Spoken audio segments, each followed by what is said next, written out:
tunnel battle, you have Wonder Woman, Batman, Flash, and Cyborg. We built a pretty large set. This is supposed to be the remnants of a transit system that would run between Metropolis and Gotham, but it's sort of abandoned. So we had 3 separate environments built over there in London.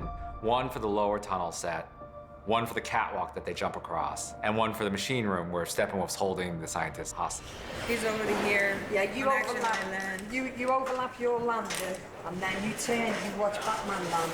Batman walks forward when he pushes Flash.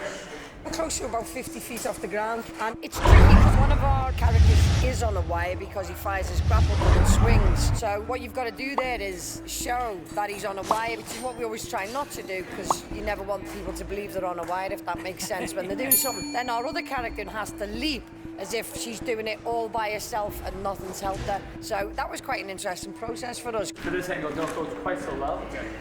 If you go too low, I'm back here, I can't see it. Steppenwolf and Parademons were all played primarily by stunt performers in performance capture suits, so then we had to replace them with CG versions of those characters. The anatomy of the characters that we designed didn't actually match real-life humans, so we had Steppenwolf, who was a 9-foot alien, and then these Parademons with these giant arms, these massive hands, so we had to upscale everything in order to match these alien creatures. We have families. Why does everyone keep telling me that?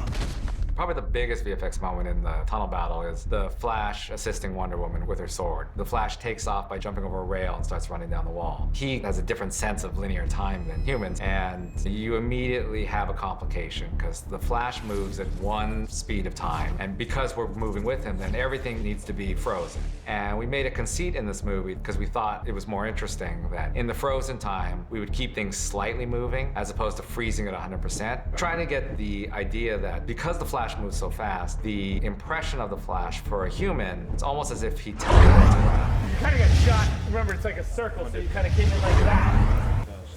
You would have come from like Right, this. yeah. And I would have like started tumbling, right? Yeah, you would have probably rolled into it. Action! The neat thing sort of about Flash and his effects are, I mean, we absolutely are using state-of-the-art software and computers to do his effects, but largely the attitude and the style of them are sort of a throwback to more hand-drawn lightning and animation. The electrical discharges on the Flash's body. It became a lot more satisfying if we were able to pick and choose what happened when by hand. Computer procedural solutions are random. Lightning just, it goes off, and look at it, it looks random. So when we draw this stuff, it's all motivated by Ezra, his actions. He's moving and anticipating. So you find a story from his performance and then use that to take the lightning this way and that way. So in that sense, it seems a lot like pure chaos with an underlying human touch to it.